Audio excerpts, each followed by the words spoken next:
on this part, but I do want to focus, like, isn't this a wonderful picture of Kamala Harris? Shepherd Berry did this. And thanks to Linda Carmen, you can get a little notebook from with that cover from our store. So that's awesome.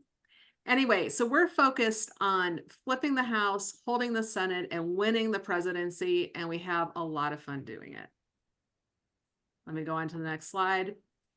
Okay, our commitment remains the same. We are focused on these states. And I did hide my floating meeting controls, but they're still showing. So, whoops. Okay, so we're focused on these 8 states, okay? So we're working in California to flip the House. We're working in Nevada on Jackie Rosen's seat. We're working in Arizona to both flip the House and elect Democratic Senator candidate Ruben Gallego. We are focused on Montana to reelect John Tester. We're focused on Wisconsin to reelect Tammy Baldwin. We're doing a lot of heavy phoning work in Ohio to reelect Sherrod Brown, as well as Postcards.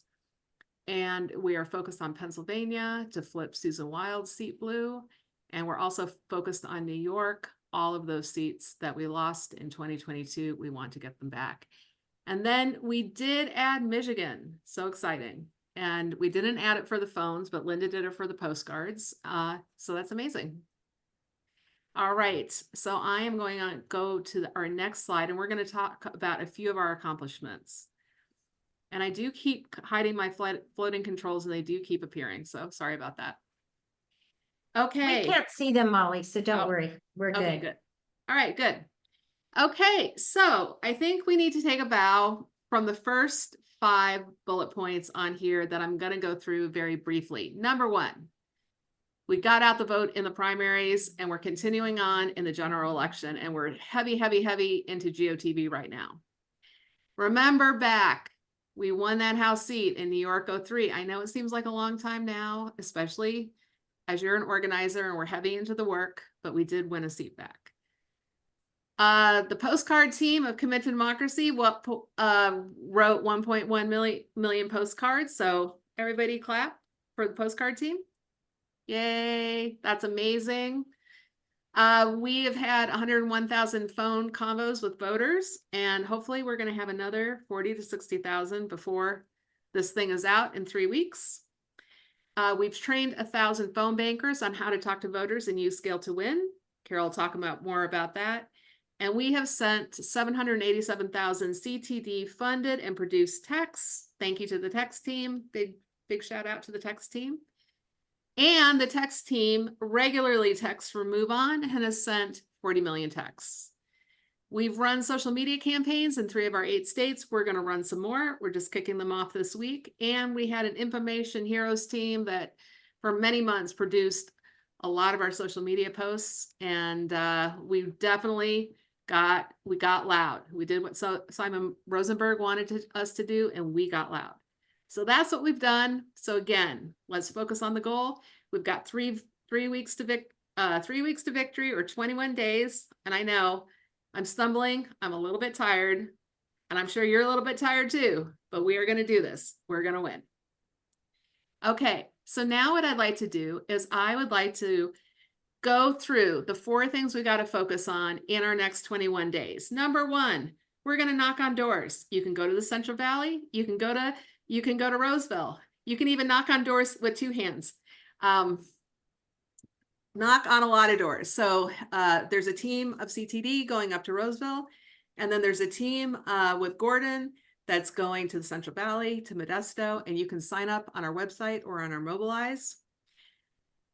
When we did a presentation at the beginning of September, I said, I want to make 60,000 calls between now and Election Day. But we've already blown through 40,000 of those calls, and we're literally onboarding hundreds of phone bankers each and every day. So hopefully we're going to blow through another 40,000, and I hope that we actually do another 100. That's my secret dream. I did not write this on the slide, but that is my secret dream. So please join us on the phones. We're going to fund as many text banks as we can to GOTV, and Linda's already starting to do that. We had 2 text banks, and we're going to do more. And we're going to kick off a bunch of ads on social media with our influencer, Anna, who did a wonderful videos for us. And we're going to launch 2 of those this week and 1 of those next week and maybe 2 more. So anyway, we got big plans. We've done big things and we will continue to do them for 21 days. Okay. So take a deep breath. Congratulate yourselves on what you've done. Make some silly movement for what you're going to do. I know this is stupid, but you know, it'll get us moving. Oh yeah, there you go. I love that, Morgan. Woo. Fist bump it, fist bump it. Okay, we're going to win this. All right. So now what I'd like to do is I'd like to introduce you to our first guest speaker, the amazing Elizabeth Chur, who wrote a book about how to talk with strangers about politics. Elizabeth is a Swing Left San Francisco volunteer. I know that many of you have gone to her trainings. In fact, 2 of you bought me Elizabeth's book, and I want to thank you for that.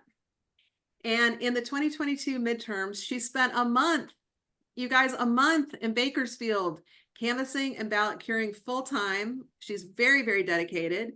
And she has trained more than 2,500 volunteers nationally through her 3 acclaimed workshops that you can see on the website, on her website.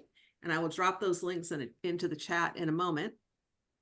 So I'm going to show you Elizabeth's book. Here's her amazing book. Looks good in Google Play. I can say that. Also looks good in hardback or paperback. Thank you for my copy. And it's out on Amazon, and you can go to her website and you can buy that book. And it's also at Barnes & Noble and at Apple and at all the places you buy your books.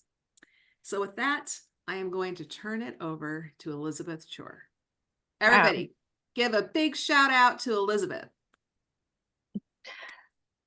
Hi, everybody. Wow. Thank you so much, Molly. I'm blushing over here. I really appreciate that kind introduction. It's such an honor to be here with all of you today. I know everyone's super busy right now, 3 weeks out.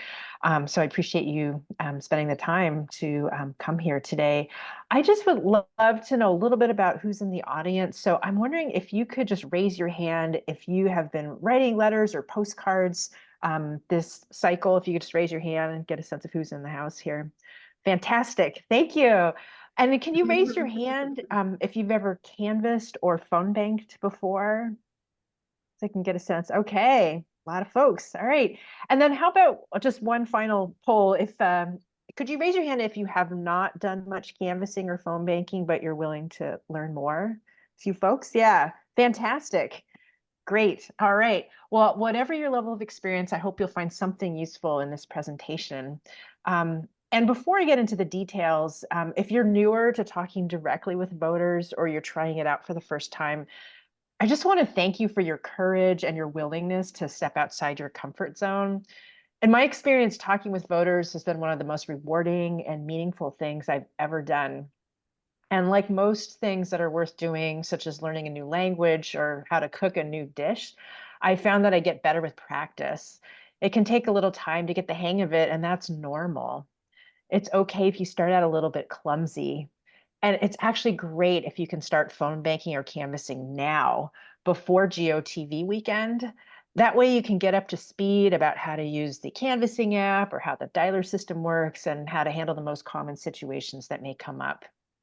And if it's your very first time phone banking or canvassing, I recommend setting yourself an achievable goal, like just making the first phone call or knocking that first door. And that is a success. And also just keep in mind that if you have 1 or 2 good conversations with a voter in a 2 or 3 hour shift, that's amazing. That might not seem like a lot, but a lot of these are really close elections that we're working for, and they're won or lost by 1 or 2 votes per precinct. So your contribution could make all the difference. So probably most of you have heard that canvassing is the most effective way to get out the vote, and phone banking is the next best way. Today, I'd like to share a few strategies for getting through the first minute of a conversation and then making the most out of that conversation. And afterwards, we'll have a little time for questions and answers. And we will also share a copy of the slides with you afterwards. So let me start by sharing a few tips about how to navigate the first minute of a conversation with the voter. This part can be the most challenging when a voter is most likely to hang up or close the door. The most important thing is keeping the conversation going long enough to pique their interest and earn their respect. In addition to the actual words that I say, much of what I communicate is conveyed through my tone of voice and my body language if I'm canvassing. I try to channel respectful warmth from the get go. I aim for a vibe that's upbeat, friendly, and relaxed. I like to introduce myself by saying, "Hi, my name is Elizabeth Chur, and I'm a volunteer with Candidate A." I like to make the script my own. So rather than just jumping in with, "Can we count on your vote for Candidate A?" which could sound a little abrupt for some voters, I try to use a more relational approach. So, for example, I might try one of these opening lines. "I'm just talking with people in the community about the upcoming elections. I'm curious, what, if anything, have you heard about Candidate A?" Another line might be, "Oh, this is just a 2-minute check-in about the upcoming election." You could also try out, "Well, Candidate A wants to make sure she knows what's important to voters right now. She's asked us to reach out to every person in the community to ask, if you could change 2 or 3 things about the country, what would they be?" Some people are eager to talk, but if they're not, here are some common voter responses and things that I've said to keep them talking. They might say, "I hate getting these calls or having people knock on my door." I might say, "I hear you. I'm actually a shy person and I'm uncomfortable talking with strangers, but the upcoming election is so important that I'm going out of my comfort zone to talk with voters about what's at stake." They might say, "Ah, you're the third person who's called or knocked on my door this week." I might say, "I'm so sorry to bother you again, but I didn't get to hear what you told the other people about Candidate A. I'm so curious. What are your thoughts about them?" That actually has worked in real conversation. You also might hear, "Ah, I don't vote." You could say, "Oh, interesting. Tell me more about that." You might hear some folks say, "My vote is private." I say, "I totally respect that. Setting aside specific candidates, would you be willing to talk about some of the issues that are most important to you?" And if they say yes, you could ask, "Well, if you were president, what's the first thing you'd change?" This could maybe help you guess their level of support, which then you could note in the voter contact app. So once you've made it through the first minute of the conversation, where do you go from there? My approach to phone banking is inspired by the Japanese tea ceremony. I was fortunate to attend one of these in Japan, and there was this beautiful scroll on the wall with elegant calligraphy, and the saying translated roughly as "one time, one meeting." In other words, we may only meet once in this lifetime, so let's make the most of it. I try to be present and to slow down. Bring beginner's mind to each conversation. What can I learn from them? I try to ask open-ended questions, ones that can't be answered with a yes or a no. For example, as I mentioned earlier, instead of saying, "Can we count on your vote for Candidate A?" I'll say, "What, if anything, have you heard about Candidate A?" That allows me to find out more about what they already know and what's important to them. The most important thing is I strive to engage in conversations that are relational, not transactional. I have a whole chapter in my new book called 80% Them, 20% Me. My goal is to find out as much as possible about their priorities, their challenges, and their hopes for the future.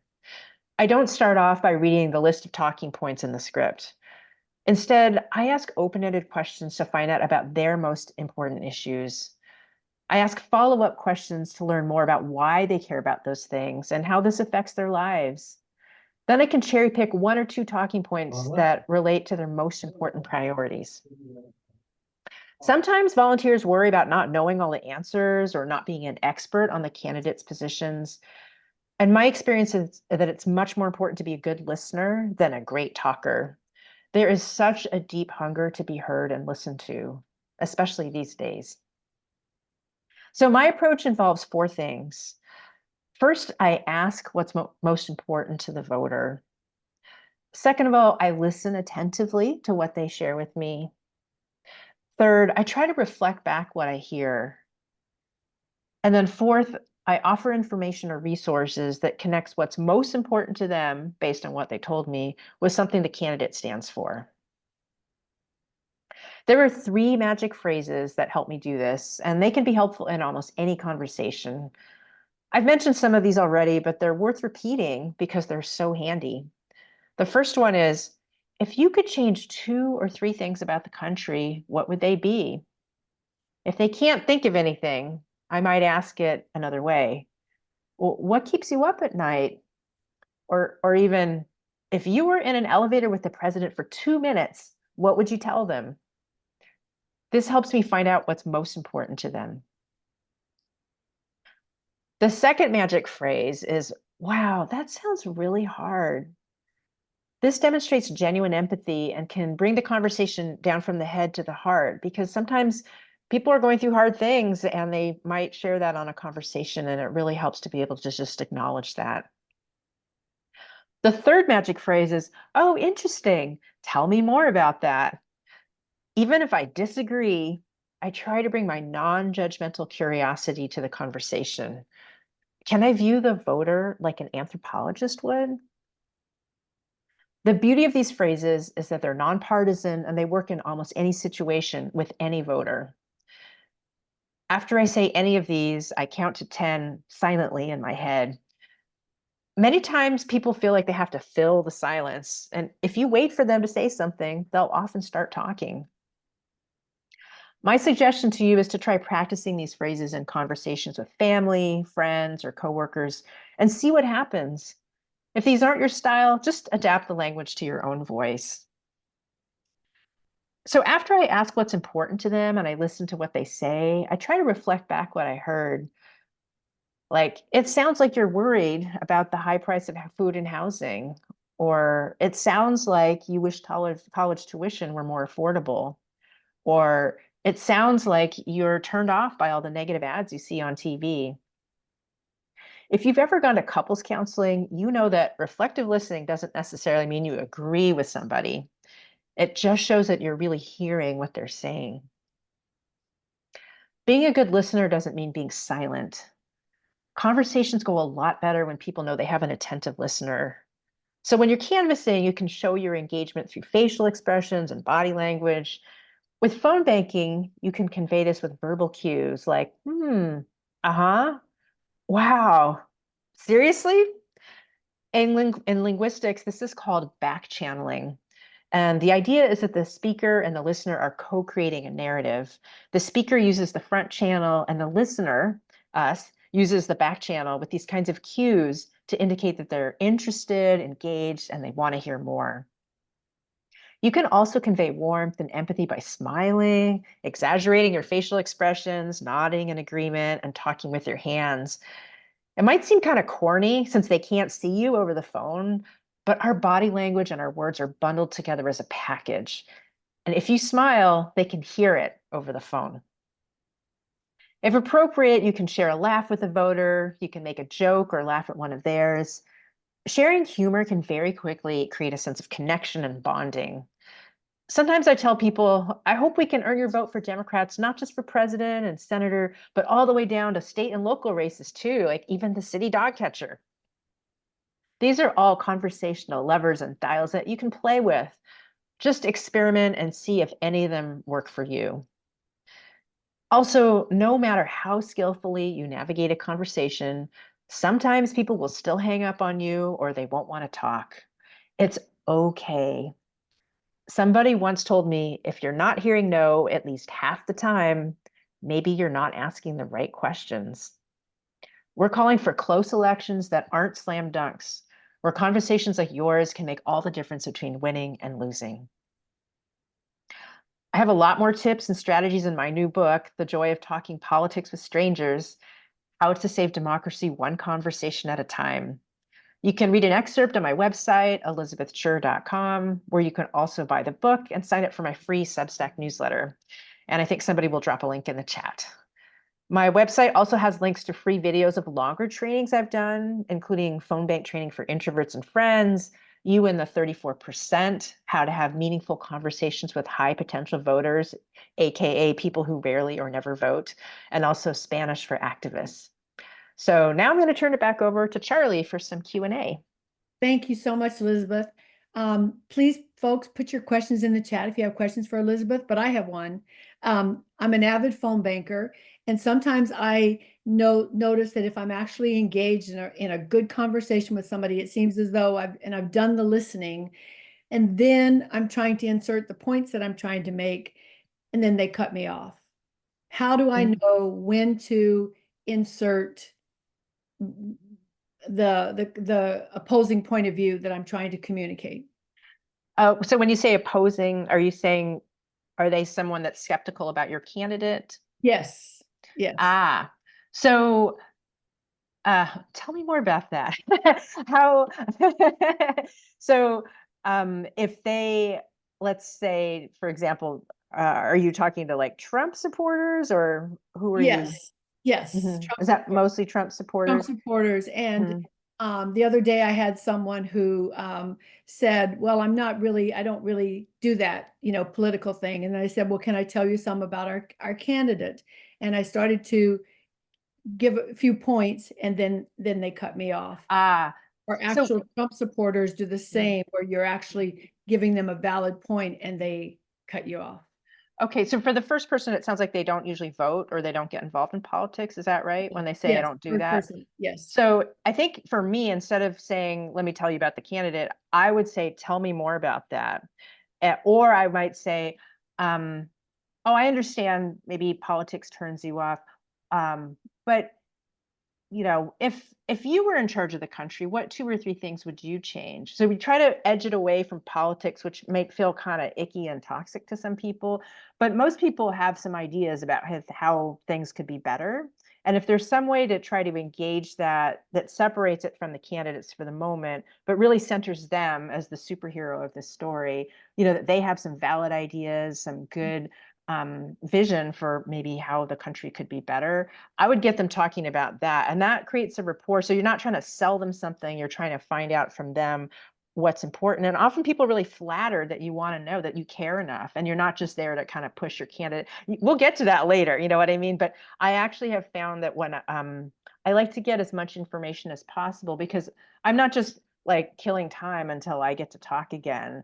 I'm gathering intel about what they care most about, and then I'm trying to think if there's 1 or 2 things that I might be to link to that later in the conversation after I've invested the time. And I find that also earns some street cred, some respect from the person, because if I've listened to them, I've let it begin with me in terms of building that rapport, and then once people have had a chance to talk, they're much more likely to listen to what I have to say.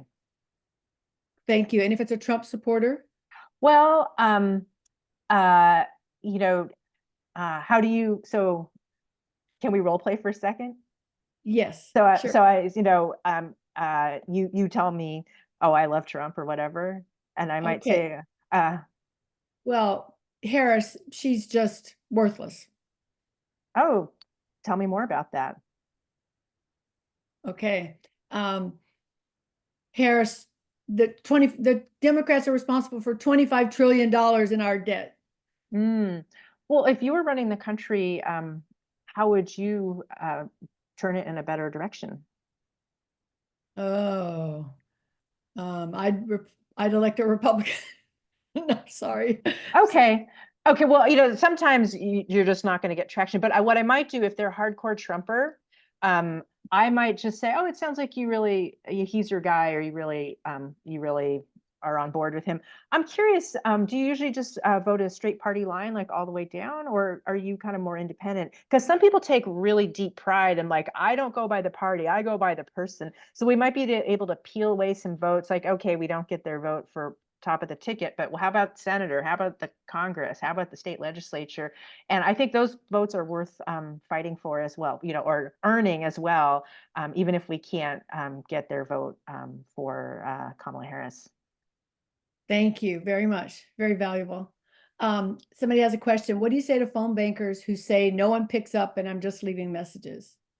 Yes, I know it is frustrating. I have to say that I think uh, it's kind of a Zen practice sometimes, and I think we're looking for kind of those nuggets of gold. So, I mean, I've had some of my best conversations on those phone banks where they were like the only person that picked up all hour.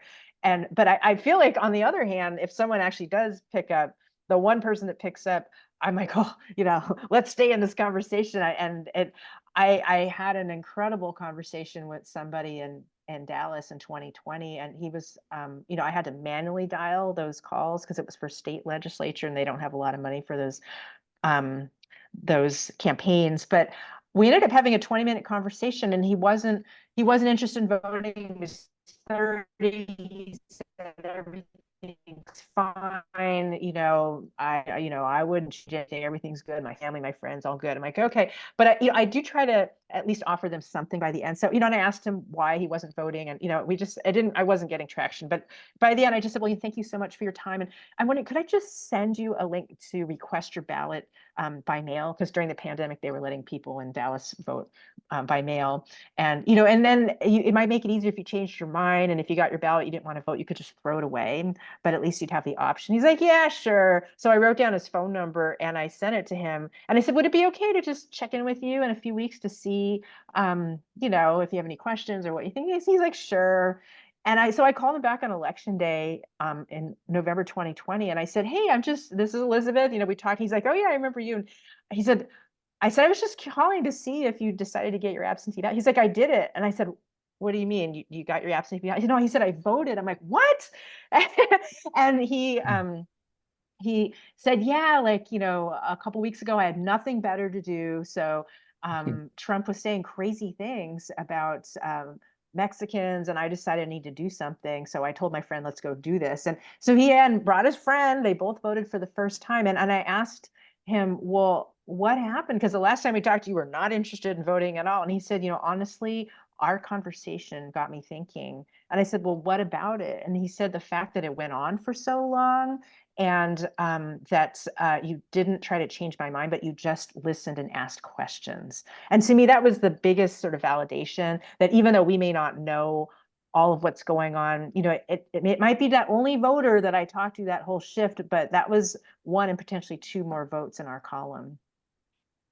Thank you very much. Jaron is asking, saying, been having most difficulty talking to lifelong Democrats who won't vote for the VP because of the situation in Palestine. And how can I speak to them? He said, telling them that Trump would be worse for Palestine isn't working.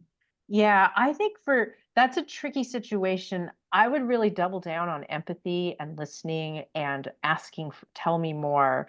I would really validate. It sounds like, again, remember, it sounds like that's a really important issue to you. It sounds like you're very concerned. Tell me more and let them vent for a while. Let them talk about why they're so upset about how the Biden-Harris administration is dealing with Gaza. Well, if you were in charge of that situation, if you were president, what would you do differently? Get them to just talk about, and don't be afraid that it's going to go over your head. Just let them talk about it. And I think sometimes after people are heard for a while, then I could, and I mean, it's not necessarily going to be short. Maybe it's 10 minutes you're listening to them vent, but this is a lifelong Democrat, remember? So then I might say, yeah, it sounds like that's really hard. It's, really difficult. And then I might have a slight pause and I might say, I'm wondering, what other issues are important to you? So I wouldn't go there too quickly because, if you try to short circuit that venting process, I feel like people feel like they're being disrespected and ignored. And I think the most important thing is for people to be heard. But, if you listen to them for 10 minutes venting about stuff, I think then you are not ignoring that. You've given it some time, but you're also acknowledging that there are these other issues, and see if they might say something else, and it might lead the conversation in another way, and they might also realize that actually they're not just a single issue voter on that, but I wouldn't try to convince them. Also, I have to just say, I was on a phone bank recently, and a lot of I think voters were talking about some ads they'd seen about Kamala Harris paying for sex changes for transgender people, that whole thing that they're using as a wedge issue. And one thing I'd be curious to try out, I haven't heard that personally yet, but if you get a voter that says something like that or floats some conspiracy theory, it might be interesting to say, again, it sounds like that's a really important issue too. It sounds like that is upsetting to you. Slight pause. I'm wondering, would you say that's one of the top 3 issues affecting your life today? It would just be really interesting. And if it is, cool, you can talk more about that. But I have a feeling that that might not be in the top 3 for a lot of people. So if they say no, it's not, then you might say, oh, well, I'm curious, what are the top 3 things? What are the 3 most important things that are impacting your life right now? And don't talk about the elections yet, just talk about, and that might kind of divert them. So you've affirmed that you heard them, that it's really important and they're upset about it. And they're kind of gently, well, you're leaving it up to them to guide you. Are those one of the most top 3? And if so, okay, well, what are the other 2? And then I try to go from there. But if it's not in the top 3, you might be creating a little opening for yourself. Thank you very much. Barbara's asking, how do you exit a conversation gracefully if the person becomes irrational and refuses to listen to you? Yeah, there are those times where it's just clear that it's not going to go for. I think I would just say, thank you so much for your time today. I really appreciate you taking the time to talk with me. It sounds like you've given a lot of thought to these issues, and I don't know. I have said, even when people tell me they're voting for Trump, or they're like, sorry, we only vote for Republicans here, I try to find at least one positive thing to say to them that's honest, and not fake. So I might say, well, thanks for letting me know, and thank you for being a voter. Because I feel like that's honest. I feel like if all of us voted in the whole country, actually things would be better. So I can say that honestly. But I think there's graceful ways to acknowledge and lead with gratitude, and then gracefully bow out of that conversation. Yes, thank you so much. And I'm not sure if you can actually address this, but some people are concerned about the scripts that were given by, say, the DNC, and staffers are ordered not to deviate, and that can be a conversation killer. What's your take on that?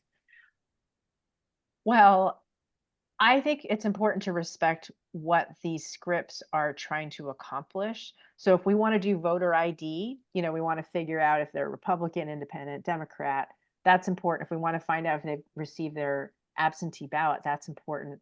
But personally, and I'm not speaking for Commit to Democracy or anybody else, it's just me. If I choose to take the scenic route to get the information, the answers to those questions, that's between me and the voter. Because, honestly, I feel like if people are hanging up with me because I'm saying, like, my name is Elizabeth, can we count on your vote for so and so? Click, I feel like that's a lost opportunity. So I think this is a person-to-person powered movement, and I think it's up to each of us to make our own decision about what we feel comfortable with. But I mean, my personal goal is I want to win these elections, and I think part of that is having a more kind of personalized and less canned sort of interchange with a voter. Thank you. And we agree, Elizabeth. Commit to Okay. Democracy does 100%. Okay. And one person is asking, is it a waste of time to actually try to convince Trump supporters? I think there are different flavors of Trump supporters. There's some people, that's why I would ask, just get really curious. And I think maybe it's important as a preface or a backdrop, just to say, it is not my job to change people's mind. I know that sounds counterintuitive and maybe heresy, like, that we have to do persuasion calls, but ultimately, I need to respect the autonomy of each person out there. They might be doing stuff I totally disagree with, but they are the captain of their ship. They are the kind of they get to vote the way that they see fit, even if I completely disagree. I think their reasons are totally off the wall. So it just takes a little pressure off. I don't need to come up with the magic words to make them do something. but what I can do is try to suss out like what kind of, because I think there are different buckets of Trump supporters. You know, there's like hardcore, like maybe they were there on January 6th. I mean, I am not going to be turning that ship around, you know, but there's some people, they might say, well, I don't like his rhetoric, but my 401k did a lot better under him. Now that's like a little more of an opening, you know what I'm saying? Because it's like a pocketbook issue and you might be able to segue. So I think it is interesting to try to delineate a little bit more like what's underneath that initial position. You know, why do they like, there might be, you know, lots of different reasons, and it's our job, if we're curious and open and they're not hostile or like rude, but if they're willing to talk about it, they'll tell me a lot more if I just ask a lot of open-ended questions. Thank you very much. And last question, Linda's asking, what is your best sales pitch to turn a postcarder into a phone banker? Ooh, that is a great question. Well, I would say all you postcard writing, hardworking postcard writers out there, you have been working so hard for months. You have invested hours and hours of time, and it's amazing. And the time for postcards obviously is winding down because they need to be sent out in time for voters to receive them. So I know you're already committed because you have done so much work. Um, and we need all hands on deck for these final weeks. And, you know, these are essential calls and conversations that we need to reach millions of people, and we need all the people power we can get. And you folks are already so committed. So we're kind of asking you to step up to this next level. I know it's uncomfortable. I know it is challenging, but just think about what is possible. If you can step a little outside your comfort zone. And, you know, you don't need to be an expert. You don't need to, um, you know, be a superhero in terms of having some kind of special talents. We're just imagine like you're some new folks moved in next door. You're getting to know your neighbors, your new neighbors. And, you know, they might have just moved to the state and they don't know about some stuff, and you can provide some helpful information to them. Just think of it as a more relaxed conversation like that. And just imagine, you know, with some of these races that are won by a handful of votes, if you can help bring one or two of those in, because you were willing to go above and beyond. I think this is an above and beyond situation in our country right now. So I hope that you will take that as an invitation, to try something new and hopefully save the country in the process. Thank you. Thank you very much, Elizabeth. Thank you, Elizabeth, and thank you for a great job, Charlie, on the Q&A. Elizabeth has to leave us right now because she has another engagement. You can certainly understand why. That was an awesome presentation, and we really appreciate you taking time for us, Elizabeth. So have a good luck on your canvassing tour. We know you're going to convince a lot of voters to vote, and we look forward to reading your book and going to your website and learning more about all of the great work you're doing. Thank you. Thank you so much, Linda, and the whole team at Commit to Democracy. I'm such an honor to be with you all today. Thank you. Okay, so that was just a wonderful presentation. I learned a lot. I hope you did too. Going to use your sales pitch, by the way, and may ask you to record that in a full screen because I didn't have you on full screen for it. It was great. So here we are. We're ready for our next presenter. I had the honor recently of being introduced to Larry Zareski by our wonderful Joanna Wald at Activate America. She thought maybe we had a lot in common, Commit to Democracy and Larry, and we found that we did. We are really concentrating at Commit to Democracy in learning better techniques and ways to talk to young people about voting, and really focused on turning out the vote for young voters.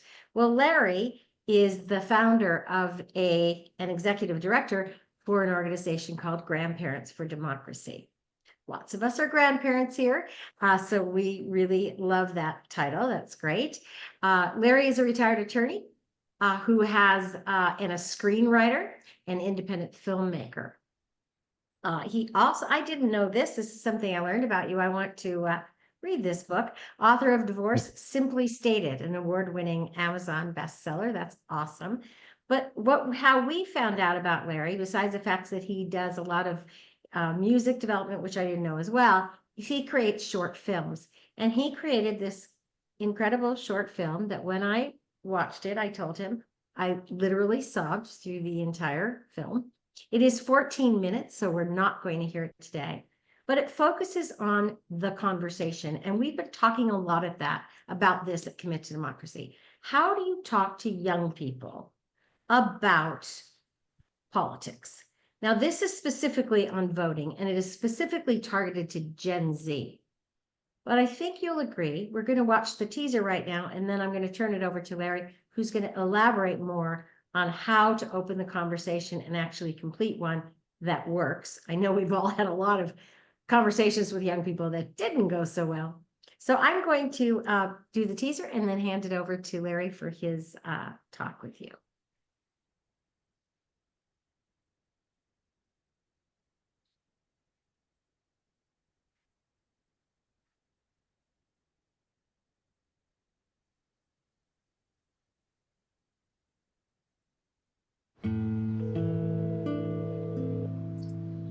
Hello?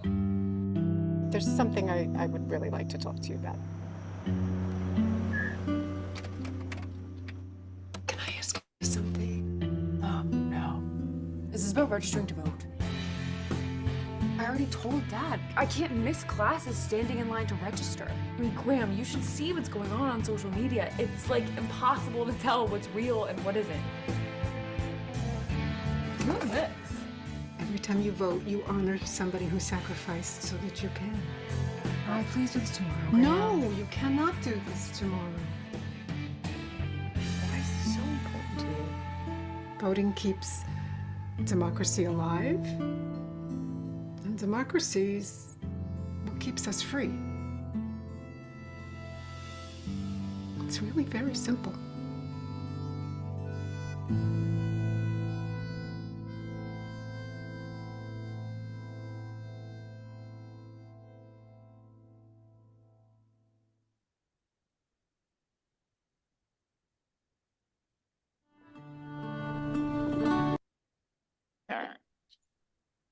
Well, thanks, Linda. I'm not sure what I'm seeing on the screen here, but There you go. oh, okay, great. Thank you, Linda, and I want to thank Commit to Democracy for having me on, and I thank everyone in our audience for taking the time. This is crunch time, and I know spare time is hard to come by. My organization, Grandparents for Democracy, is a postcarding organization. We pick 6 or 7 congressional districts each election cycle to target. And they are in states that are also swing states for a Senate seat and in presidential years for the presidency as well. And so we've been working hard on our postcards, and I wanted to find another way that we could use our position as grandparents to make a difference. And it's a little bit of like sustainable agriculture, the way I see it. We can grow voters at home. We can grow our own. And the relationship of grandparent and grandchild, I think, lends itself to that pretty well. That's how I started thinking about making this film. But first I had to answer a couple of questions. One, the overarching question was, is this worth it to start an initiative for grandparents? And I started thinking about, well, what's the conventional wisdom about young people? And I'm talking about kids from 18 to maybe 24, 25, 26, and they're Gen Z at the moment. And I started reading up and found some myths that didn't surprise me about that cohort that would suggest maybe it isn't worthwhile. And the first myth was that they don't care. They're disengaged in the process, and that's backed up by the fact that they don't vote.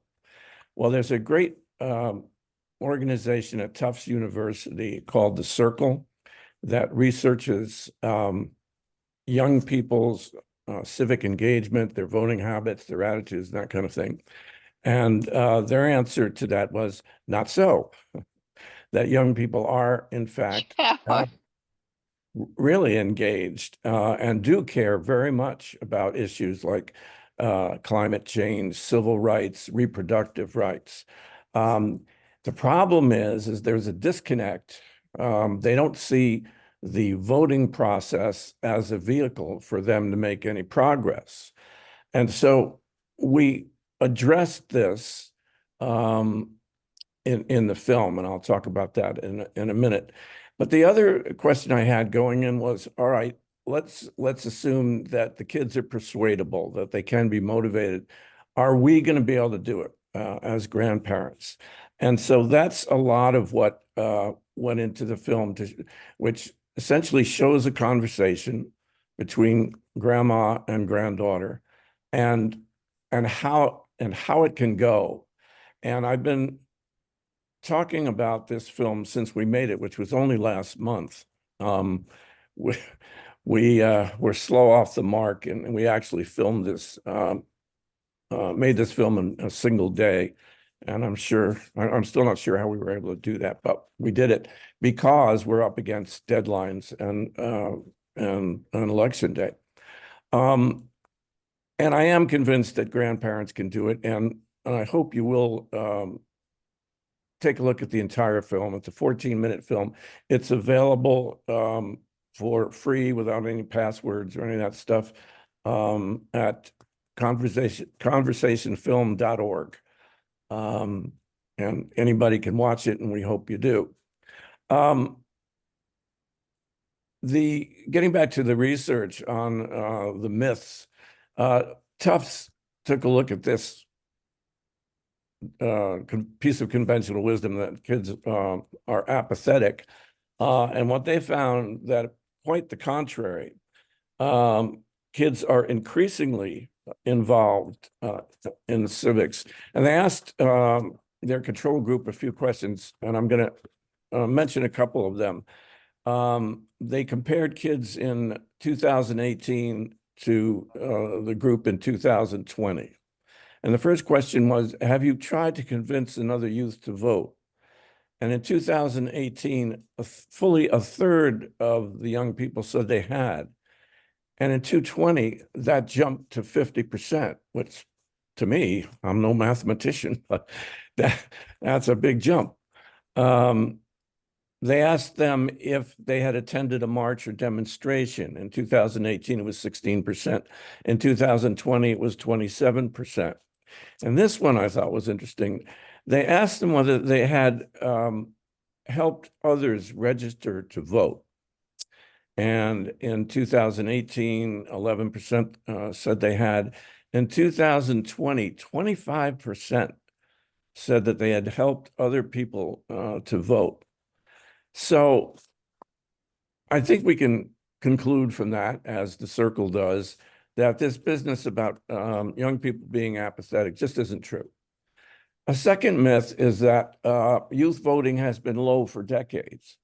Well, yeah, youth voting is percentage-wise is less than it is for people my age, certainly. I mean, that's been historically true as well.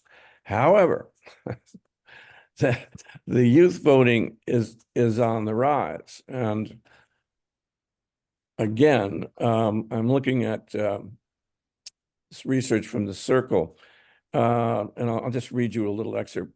Youth turnout has been historically high in recent election cycles. It jumped from 39% in 2016 to 50% in 2020.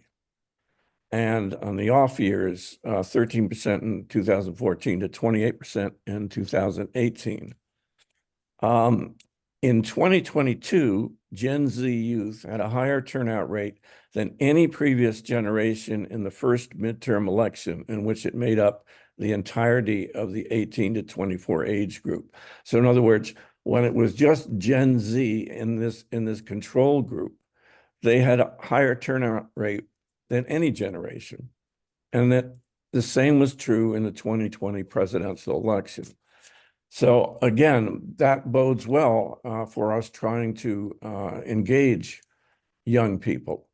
The third myth is that young voters don't impact elections, and that was also disproven. And in fact, the Circle found that in key states like Pennsylvania, like Wisconsin, like North Carolina, Arizona, and Michigan, young people, let's see, were a force behind the wave election last midterm and helped decide key statewide races in Wisconsin, Nevada, and Montana. Young people of color played an especially influential role.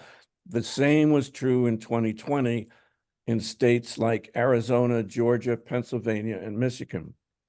Well, where I come from, Connecticut, those are the states that we need to pay attention to.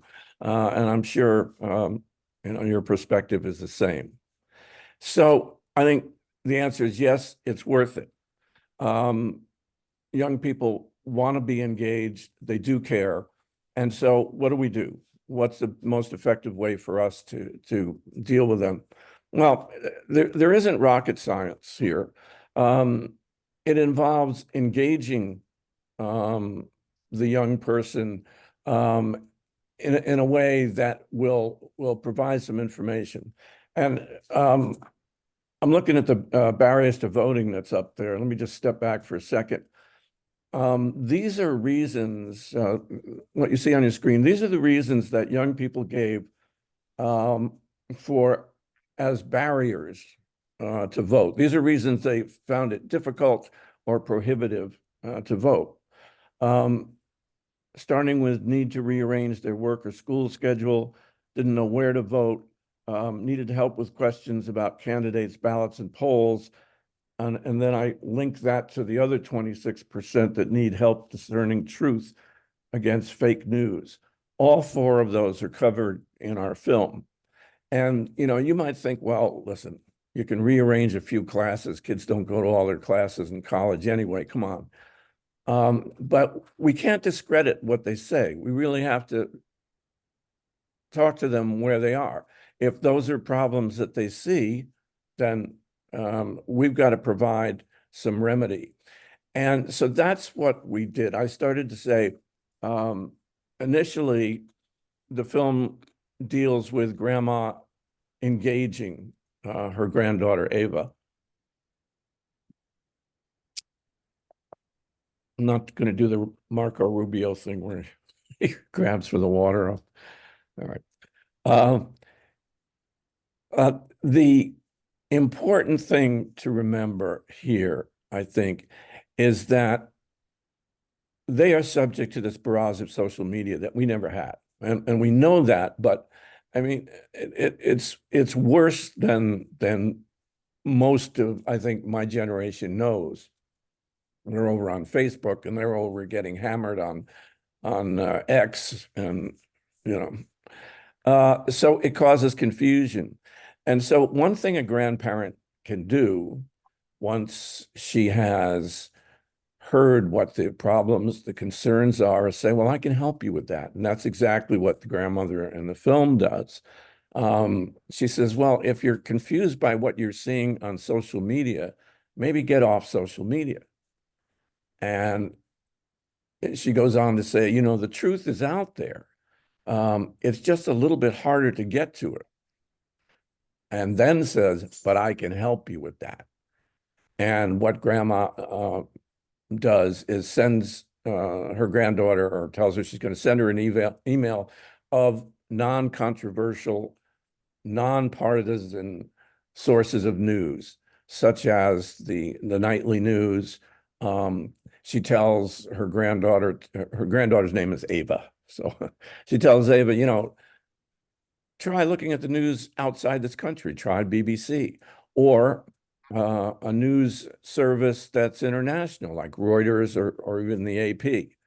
And, that's also an important part of this conversation. Once you listened and showed some empathy for the dilemma that kids feel in connection with their voting, offer some solutions.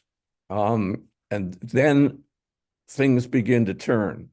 And one question that the grandmother in the film asks, and this is why it's important, if you can have this conversation face to face, it's so much better. And I know, of course, a lot of grandchildren don't live within driving distance of grandparents. And so, that has to be like a FaceTime thing. One way or another, try to be in a situation where you can get eye contact, because you'll see in the film how important that is. But at one point, Grandma says, okay, what's important to you? And that's when she starts hearing not only what Ava cares about, but the problems with voting. And then Ava gives her the question that you want to hear, if you can get it, or some variant of it. And the question is, why is this so important to you? And that's where you come in and really grab her and say, listen. And this is what the grandmother says in this film. And of course, I'm not telling you to use this stuff verbatim, but this is how one grandmother did it. She said, I'm afraid that the democracy is at risk. I am worried about that. That's why it's so important to me, because it's important to you. And then Ava says to her, well, come on, my one vote isn't going to matter. And then Grandma says, well, it matters to me. And it matters to people you love, because you don't just vote for yourself. You vote for people you love. You vote for millions of people you've never met, but who also vote to keep the democracy going. And I think talking about that community and establishing that there is a community, which really is the American family, gives Ava something to hang on to. I'm not going to give away any more of the 14 minutes, except to say that in the end, Grandma explains why it's important, why this matters. We can say, listen, you got to vote. It keeps our democracy going. But there's one more piece of it, and that is, well, why is that so important? And the answer to that is because democracy is what keeps us free. Now, what I got out of this film, after I shot it and we edited it, was a feeling of patriotism. We include in it an historical montage of the last century plus, showing this country, sometimes well, sometimes not so well, but coming always up with solutions to problems. And, watching that, I said, damn, we have accomplished a lot as the American people. And if we could get back to that feeling and that kind of thinking, there's no stopping us. And I'm sure there are some of you out there who are saying, they've kind of co-opted, the other side's kind of co-opted the flag and patriotism and stuff, but it doesn't have to be that way. And I think if you see this film, you'll see more of what I'm talking about. But I think that if we're going to have a meaningful conversation with the grandchild, we got to mean what we're saying. And we've got to believe that this is all worth it. And that what this country's been able to accomplish with what is sometimes called the experiment of democracy, and it is an experiment because nobody's done it quite like this. We've got to keep plugging away at it. But we've also got to believe in what we're doing. And if we can convey that, the sense of community, and the belief in that we're doing something that's really well worthwhile, easy for me to say. I think that's how we engage these kids who really do care. So, okay, that's Thank more you than very enough much. of me talking about the film. I'd be happy to take some questions. Is that Charlie's Yes, role? thank you. Thank you, Larry. Thank you so much. Elizabeth mentioned that the first minute of a conversation is the most important. So speaking with young people, how do you recommend that we introduce the topic? Yeah, that's a very good question. You'll see in the film that the conversation is initiated by a phone call from Grandma to Ava. And Grandma doesn't say much about it. She says, listen, I'd like you to come over. There's something really important I want to talk to you about. And I don't know about you, but I never got a call like that from my grandparents.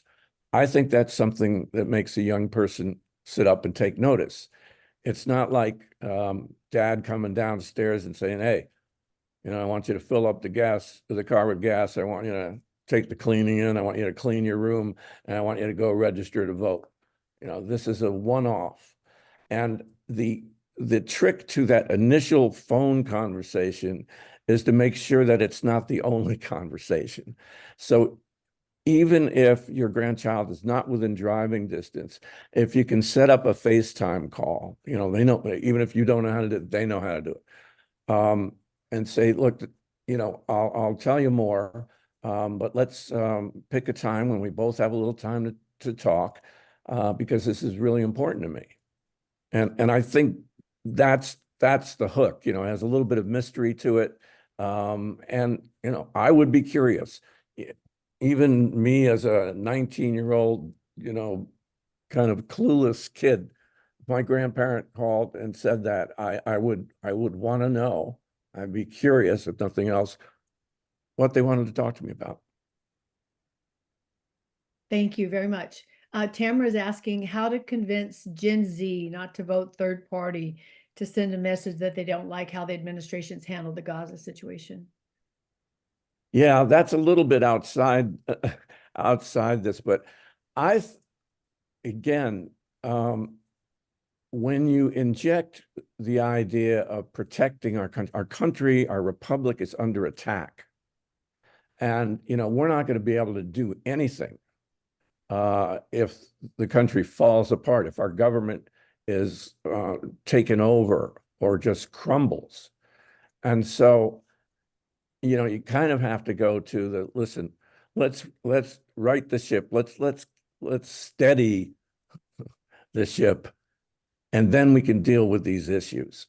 And, Elizabeth made a really good point, I thought, before, when she said, when you're confronted with a kind of a losing issue like that, if you look at it that way, you could say, well, what else is important to you? And weave that into your narrative. If it's reproductive rights, well, I mean, hell, that's a layup for us, or should be. And so don't let the perfect be the enemy of good, is what kind of bounces around in my mind. And it's tough because kids, and I was one of them, like to jump on one issue, and that's the all or nothing issue. And they don't want to hear, well, to get anything done in government, you have to compromise, or that, we've got to stabilize this government before we can have any kind of profound impact in the world. I think that's where you go. Thank you very much. Kathy's asking, and this will be the last question, how to convince a millennial daughter-in-law to register to vote if she's concerned that she'll get repeated calls for jury duty once she signs up to vote. Well, that's a good question. Yeah, they do use, let's see, they do use the voting rolls in most states it's one of the sources from which they choose a jury role. But you know, you may have to just say, listen, living in this country where we have all of these rights, all of these freedoms, it's, you know, not something that you find everywhere. And we've got to make some little sacrifices to make sure those freedoms endure. One of them's to vote. Another one may be a jury duty. But in the end, when we fulfill these civic responsibilities, we are buttressing our system. And if you believe in this system, it needs maintenance. You know, it needs repair.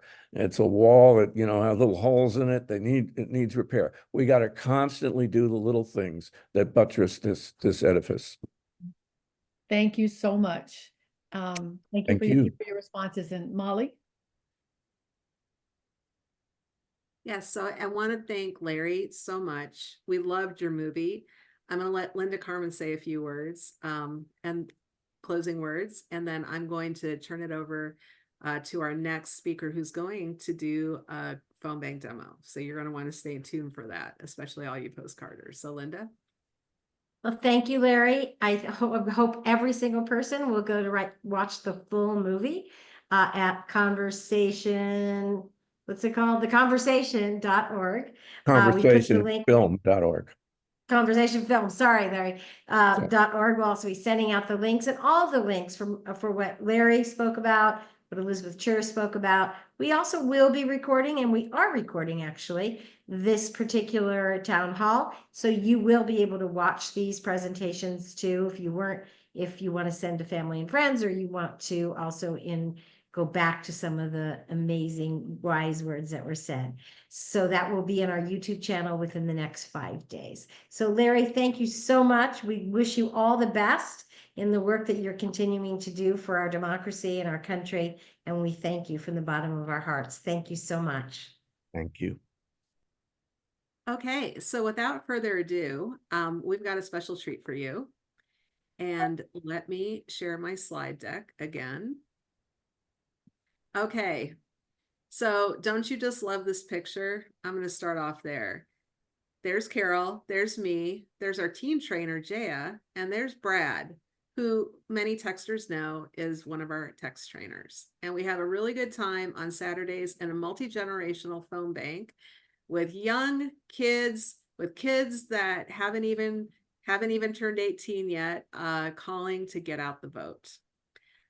So I'm going to turn it over to Carol in a minute, who is going to do a phone bank demonstration, and I'm going to introduce her.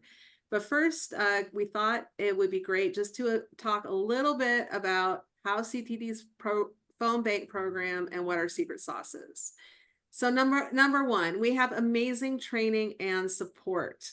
Okay, we leave no phone banker behind. We've trained 1,000 phone bankers in 2024, and we've trained many more in the years prior. We've got seasoned trainers that are very patient. We can also do tech. We can help all aspects of the training. We are on track to have 140,000 voter conversations this year, and we're super proud of that. And our phone banking is highly effective. Well, number one, phone banking in general is highly effective, and you can do it from your own home. So we meet on Zoom. And we have 5 phone banks a week and small group trainings twice daily. And we can train you how to phone bank too. So without further ado, I want to introduce you to Carol Blaney. Carol has been a member of 350 Bay Area and now a member of Commit to Democracy. And she and I work together managing the phone bank network in 2022. And we also work together in 2020. And so now we've come together again with all of our amazing trainers. We have 34, and many of them are on this call, and some of them are at the phone bank we're doing right now. So anyway, we've got amazing trainers, amazing support. We've written a really good training materials. Carol did a video. You can watch that video and learn how to use Scale to Win, and it's tailored to the beginning first-time caller. That's who we specialize in, the beginning first-time caller. So Carol's trained with us, and she is now running the trainer program for us. And she runs a lot of our small group trainings. And so I'm going to turn it over to Carol Blaney to do a phone bank demo. Hello, everyone. I'm so very glad you're here today. It's really a joy to have so many people learn about talking with voters, because that's such a crucial thing in this election, especially when some neighbors aren't talking to neighbors and family members aren't talking to each other. We can begin to bridge the gaps by what we're doing in, the ways that Elizabeth and Larry both talked about. Many of you I know have been working really hard for months to write postcards, to do phone banks, to reach out, to canvas. And here we are 3 weeks before the last day people can vote. As you know, early voting has already started in many states, and 3 weeks we have left to go. And what we're here to talk about today in this last segment is one very effective way that we can reach out to voters and make a real difference. When we phone bank, I'll use phone bank as a generic term, but I'll explain that a little bit later. When we call voters, we can raise the turnout from 3 to 5%. And that's huge in the voting world. 3 to 5% is amazing. And even when we leave messages, we do that. Voicemail messages help turn out the vote as well. It's really important work.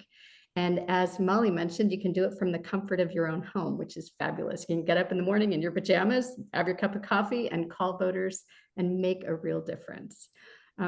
So what I'd like to ask of you, first of all, I know Elizabeth asked for shows of hands about how many people had phone banked, how many people had taken other actions. What I'd like to ask you to do today is I'd like to have you think about and what comes to your mind, what comes to your heart when you hear the words phone banking or calling voters, reaching out to voters. What comes in? And if you'd be willing to put that in the chat as a word or a phrase or a sentence, I'd love to hear from you. What pops into your mind? And I'll just look for some of those comments in the chat. Terror, yes, understood. Anxiety, indeed. Yes, bothering people, fear, annoyance, stressful, yes, rejection. Oh my goodness, yep, that's the list, right? That's the list. And I must admit that before I made my first calls, those things also made me sweat and shake. The idea of calling someone I didn't know and talking to them about what's considered a taboo subject by some, oh my goodness, it was really frightening. And I also want to say that at least for me and some of the people I know, that terror, that anxiety is actually energy that we can turn to making a difference. That's not to negate the terror or the anxiety or the stress or the possibility of rejection, but it is to reframe it a little bit. That energy is energy that we can really use. That's something that we can put to work. And we're going to talk a little bit more about that in just a few minutes. I thank everyone who put the answers in the chat. And we're going to talk a little bit about how to manage our own anxiety as well. So you are in the right place if you have any of those feelings. And as Rob said, yeah, making a difference is what we're all aiming for in whatever way we can aim. And I'm just here to give you another tool. I'm going to share my screen. I hope you'll be able to see it here. You're going to recognize the first photo because it's one of our favorites at Commit to Democracy, these wonderful phone bankers. And hopefully it's loading. There we go. I want to point out that this is a Saturday phone bank. And the reason we have this particular Saturday phone bank is because of Jaya. And Jaya's 17. She wanted to make a difference. She's too young to vote. And she asked us to start a phone bank that she could come to, even with her classes and her long hours at an art school. So we're grateful to her. We have dozens of people show up and make thousands of calls weekly, and we're grateful for her for sure. One of the things that eased my anxiety before I made my first call was recognizing that I wasn't necessarily going to be talking to Trump supporters trying to convince them, in quotes, as Elizabeth mentioned, we're not really able to convince people. They get to make their own decision. But trying to convince them to vote for, the Democratic candidate. We sometimes do make hard calls like that, but often we're asking people to vote for Dems and giving them information. We're calling registered Democrats and doing that. We also have other kinds of calls we make besides those, supporter and persuasion calls. We ask supporters of Democratic candidates to volunteer, to phone bank or canvass or reach out. And then the other kind of call that we make is we help voters make a voting plan. Because if people make a plan about how and when they're going to cast their ballot and they articulate it to someone else, they're much more likely to follow through. So our calls aren't all the really awful, imagined awful, I will say, stressful ones that I had pictured before I made my first calls. And that might be the case for you too. What we're aiming to do when we call is actually connect with voters. That's the bottom line. We're aiming to, as American voters ourselves, we're aiming to reach out to other American voters and make a real human connection. It's not a one-way, delivery message system unless we're leaving voicemails. It's a connection. And I'll leave the dialer piece till later, but being ourselves, listening, as Elizabeth talked about, empathizing with other people can really be transformative, both for the other person and for us. And I'll say I've made a lot of calls now to right-wing folks, Trump supporters or leaning Trump people. And my experience repeatedly has been with most of them, if I listen to them first, they're willing to listen to me. And it's stunning, very mind-opening. If we speak from our hearts, I say use the script as a guide, not a straitjacket. If we're trying to read the script, or wrapped around ourselves and can't have a real conversation. So using the script as a guide. We don't have to be experts, and we can be allies for the voters, helping them figure out when and where to cast their ballot, giving them information about the candidates. It's very powerful. And last but not least, if we smile when we talk, the voters can hear it even though they can't see our faces. That tone of voice makes a lot of difference. I make a nest for myself when I phone bank. This is the rocking chair I'm sitting in right now. I sit in a rocker, so I'm comfortable. I have water. I have, my laptop, a notebook if I need it. Some people have snacks, just to make sure that I'm comfortable and ready to go. And I will stop my share now for just a moment and say, what we're going to do now is from this comfort of my chair and in the comfort of yours, I'm going to show you at least one and maybe a couple of calls to, voters, I hope. If I don't get the voters, I'll get their voicemails. And this is always a little nerve-wracking doing it in front of other people because truly I don't know what's going to happen, but it's also magical because sometimes those calls, they can really, really make a difference. And I'll tell you at least one story at the end. I noticed in the chat that some people were saying sometimes it's boring waiting for people to answer. These calls are often pretty quick after the first one, but the first one might be slow. So you can be bored. There's some goofy jokes you'll get to look at while we're doing that. So unless there's anything else I need to do, I'm going to go back to sharing my screen and I'm going to show you how the calls work with Commit to Democracy. And we use a system that other groups, including the Harris campaign and lots of other Democrats use.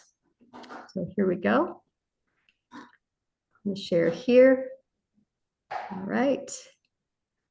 And hopefully you'll be able to see this. And I'm going to start right here. And this particular part is specific to our group to Commit to Democracy and Activate America. But I'll just use it as an example. We have lots of campaigns that we call for. I'm going to scroll up and show you. We call for Arizona House and Senate races, several really close House races in California. And we also call for Nevada Senate, New York House, Ohio Senate, and Pennsylvania House races. And once you're trained to do this, you can call for anybody that you feel passionate about. As an example, I'm going to call for Will Rollins. He's running in a district right next to where I live, and he's a great candidate. So I'd love to make calls for him. Every time we're calling, on this particular system, we have a toolkit that shows us the script. We have an information sheet, and I'll pull that up. And this shows us who we're calling for. I'm calling for Will Rollins, shows his endorsements and all the stances he has. And it also shows his opponent, Ken Calvert, who is very problematic in ways I won't go into right now. And below that is all the information in the state that the candidate is running. So if you're calling for Arizona, you'll see Arizona information. And it's really handy to have that open when we're making the calls, because then we can give the voter correct information. And I'm just now going to click here and start calling. Ordinarily, I would preview the script, but I'm not going to use time to do that because we're almost out of time for today. So I'm just going to start the calls. Call with this device. Hi. Welcome. Call, and here's the goofy joke. It means that here we are in the call queue waiting to be connected to the voter. For those of you who've called on Scale to Win, you've seen this a million or 1,000 times, but we just wait for a few minutes. Hello? Hi, is Anna there? Hey, you got a wrong number. Oh, I'm so sorry to bother you. Thanks for your time. All right, bye-bye. Bye-bye. Okay, so we got a wrong number. That happens all the time. And the good news about that is that when we clear the wrong number from the list, when we go to get out the vote, we won't call that person again because that's not Anna Perla. So we'll try again. I marked wrong number and I'm going to continue calling. And once again, we're in the call queue waiting to be connected. We're calling on Will Rollins. You can see that up here. And again, the goofy joke, which change pretty regularly. They never get any better though, I have to say. They're better, way better than gnarly music though. That's what we used to have. As we're waiting, I often will just take deep breaths to calm down. I think good thoughts about the voter who's about to answer. And I'm sorry, the person you are trying to reach has a voicemail box that has not been set up yet. Please try your call again later. okay, so we reached voicemail that wasn't set up. So I'm going to click call back later because they might pick up later and there's no voicemail to leave. So let's try another one. And we'll hope to get at least one live voter, but if in the next call or two we don't, I'll leave a voicemail and then wrap up. And as mentioned before, I do my best to just stay calm because the calmer I am and the easier going I am, the more likely the voter is to stay engaged. And as you might notice so far this has been a pretty easy calling session. Available. At the tone, please record your message. Okay, so when you have finished recording, you may hang up. Hello, Andrew. I'm Carol, a volunteer with Activate America, calling to remind you to support Will Rollins for Congress before November 5th. Will Rollins is a champion for reproductive rights, the environment, and affordable health care. All registered voters have been sent a ballot in the mail, and yours should arrive soon if it hasn't already. You can return your completed ballot by mail or in person at any drop box or voting location in your area. We hope you'll support Will Rollins and Democrats up and down the ballot on or before November 5th. To get more information, you can go online to vote.ca.gov. That's vote.ca for California.gov. Thanks so much for being a voter and have a great day.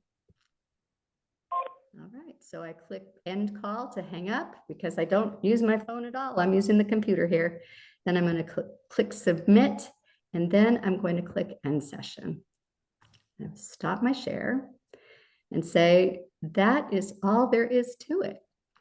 When you're calling, we didn't reach a live voter to have a conversation with. For anybody who's interested, after we close the Zoom for conversation, I'm willing to keep trying for a while and see if we do get a live voter. But these kinds of calls that we make are the easiest way in for someone who's new to phone banking. Because you leave voicemails, that means it's like a verbal postcard. And even though the script is long, what happens is we're expecting that people will scan the transcript on their cell phone, might not listen, but all the info they need to vote is right there.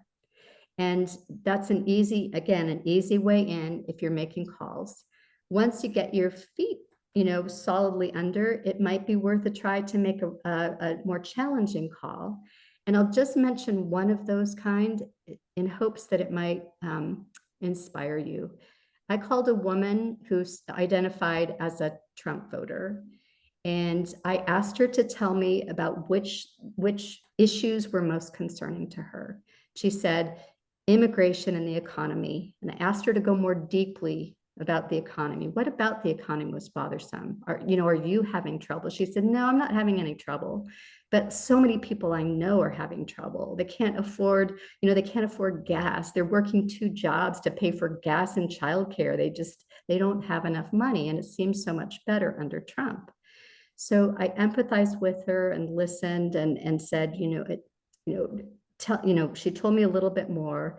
And I said, I've given you some time to talk with me about that. Would you be willing to listen to me for just 15 seconds? And she said, yeah, I can give you 15 seconds. So I told her how Kamala Harris was working for the middle class, not for billionaires or for tax cuts or anything like that, that she was working for the middle class, and how important that was to the people that she was concerned about potentially. And I said, I hope that you'll consider this. And I also said, I'm really concerned about the democracy. For example, Project 2025, oof, that's rough. It's got so many awful things in it. And she asked me to tell her more about Project 2025. She said, I keep hearing people talk about it, but I've never seen it. I don't know what it is. So I gave her websites where she could read it herself, and she said she'd look into it. And by the end of the conversation, she said, I used to be a registered Democrat. And I can't vote for Democrats because of what I described about the economy, but I'm willing to look at the things that you told me and reconsider. And that was an amazing conversation that started out in what I thought was kind of a hopeless spot. And we have the opportunity to do those kinds of things when we talk with live voters. They can really touch us and we can touch them. And every single vote has the potential to be the one that flips the tally to our side. It's such a close election. So I wanted to see if anybody has any questions before we wrap up. I know we're a little bit over. And so first off, I want to say thank you for staying for so long, for engaging so deeply. You're amazing. And if anybody does have any questions, feel free to put them in the chat and I'll answer in the chat. Or I'm also going to put my email in the chat if you ever want to reach out and follow up about any of that. Okay. Okay, and thank you so much, Carol. We actually don't have time for questions right now because we are at the end. I do want to be respectful, but if you do have a question for Carol, put it in the chat and she will answer in the chat. So with that, I want to say thank you so much for coming today, for listening, and for hearing our amazing speakers, Elizabeth, Larry, and Carol. We hope you will do 3 things. We hope you will learn more about Elizabeth's work on her website. We hope you will watch Larry's movie. And we hope that you will come to a phone bank training session with Carol, who runs them all the time, and you're sure to learn a lot. So with that, I do want to say thank you so much for coming today. And I'm going to turn it back to Linda for 1 or 2 closing words. Well, I so appreciate all of you, Carol. That was really amazing. I know everyone in this room is going to sign up for a phone bank now because of your great presentation. So don't make a liar out of me.